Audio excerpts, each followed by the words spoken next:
Coming up on Torrance Today, our city celebrates Arbor Week with a tree planting event, and community members lend a hand. The light rail is coming to the South Bay, and city leaders need resident support. And spring is almost in the air, and the biggest garden in our region prepares to unveil a big addition to its space. All this and more coming up right now on Torrance Today.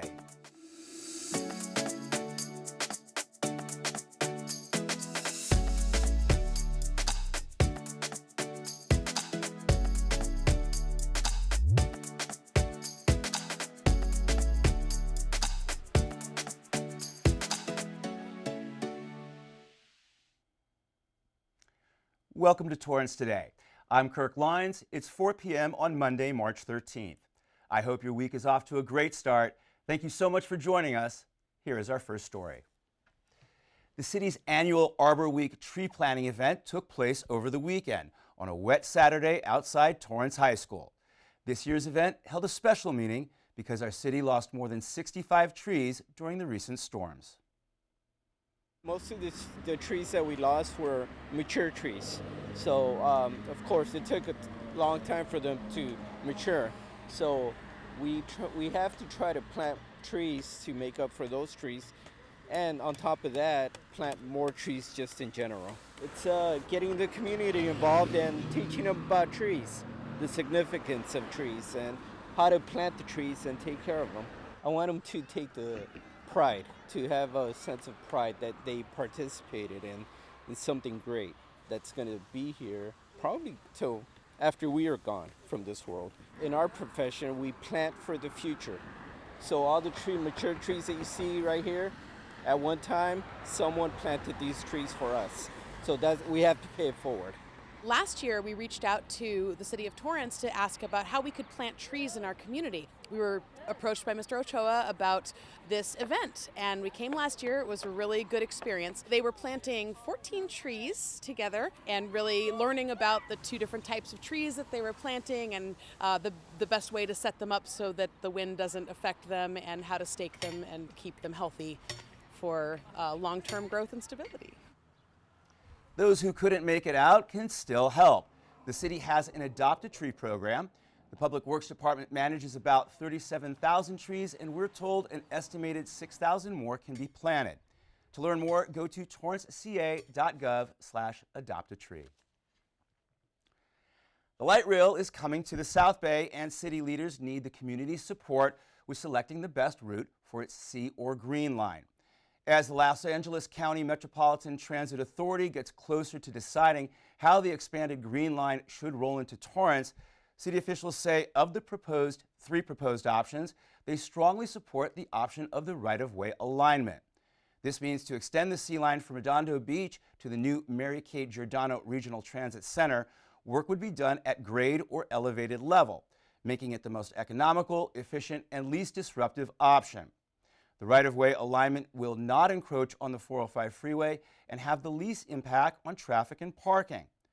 The other two options include trenching segments or creating an elevated train down Hawthorne Boulevard. City leaders say both options are inconsistent with voter-funded initiatives, which would cost more money and delay the project. The City Council is asking the community to learn more about the three options that LA Metro is proposing and share their opinions.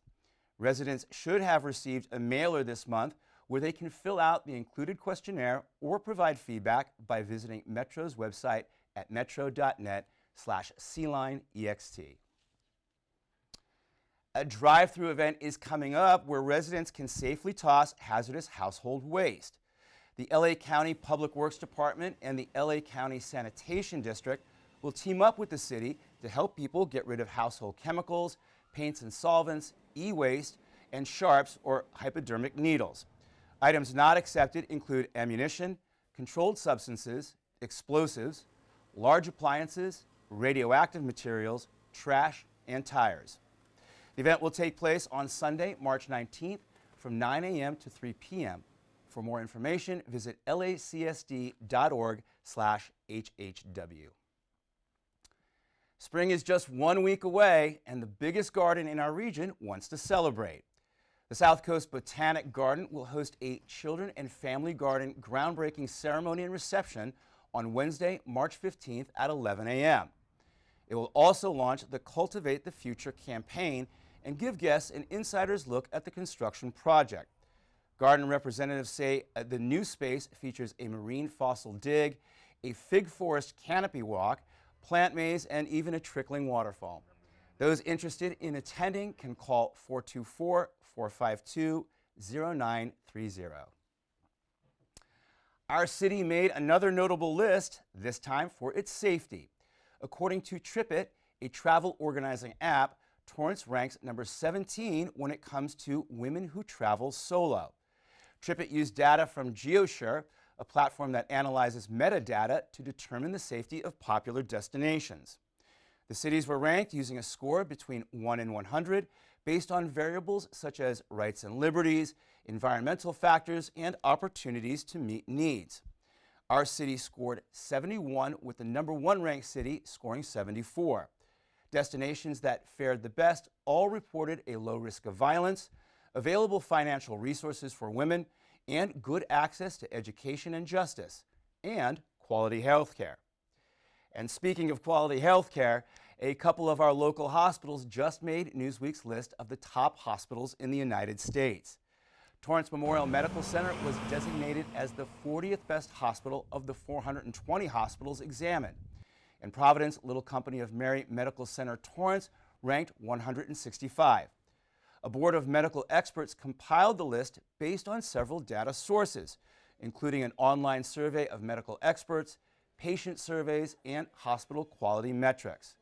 According to the study, hospitals on the list offer both innovative and first-class care, and they consistently attract the best people and provide the best outcomes for their patients. The women's basketball team from one of our local universities is on the cusp of doing something really spectacular. The Toros of California State University Dominguez Hills will take on the Cougars from CSU San Marcos tonight at the Toro Dome in the NCAA Division II West Region Finals. The winner of this game will win the West Region and advance to the NCAA Division II Finals in Dallas. Tonight's game begins at 7 p.m. and tickets can be purchased at gotoros.com. We wish them the best of luck. And still ahead, it's Milestone Monday, and our city gets ready to honor its first centenarian of 2023 when we come back in 60 seconds.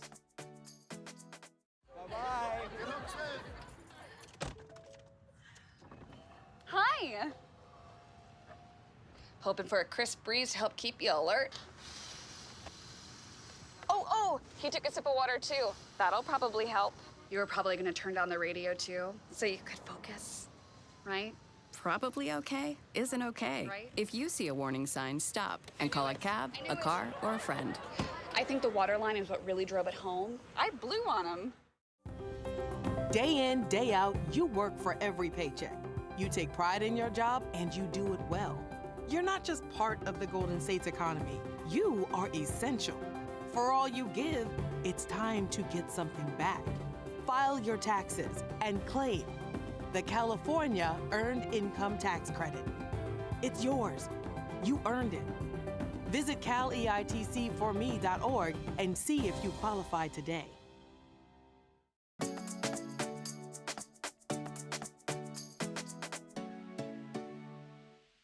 At the end of every episode of Torrance Today, we want to share a positive story that fits the theme for the day.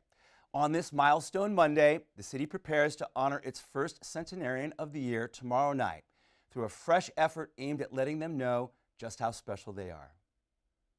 The Centenarian Program is a new program approved by the City Council and will be administered through the Recreation Department and the Commission on Aging.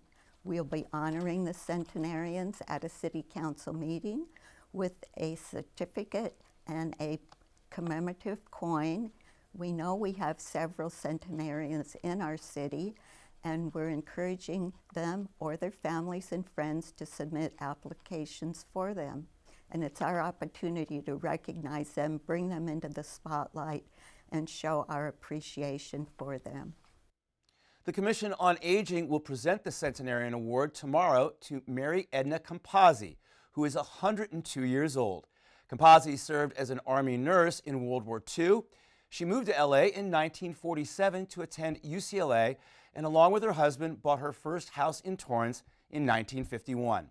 She raised 7 children and worked for the Torrance Unified School District as a school aide for 10 years. If you have a loved one who is a centenarian, applications must be submitted no less than 2 months prior to their birthday, and the honoree must be part of the Torrance community. You can fill out an application at torranceca.gov/centenarian program. Well, that's our show for today. Let us know if you have a positive story to tell by emailing us at torrancetoday@torranceca.gov. Thank you for joining us. We'll see you back here tomorrow with more news from and for our Torrance community. Have a great day.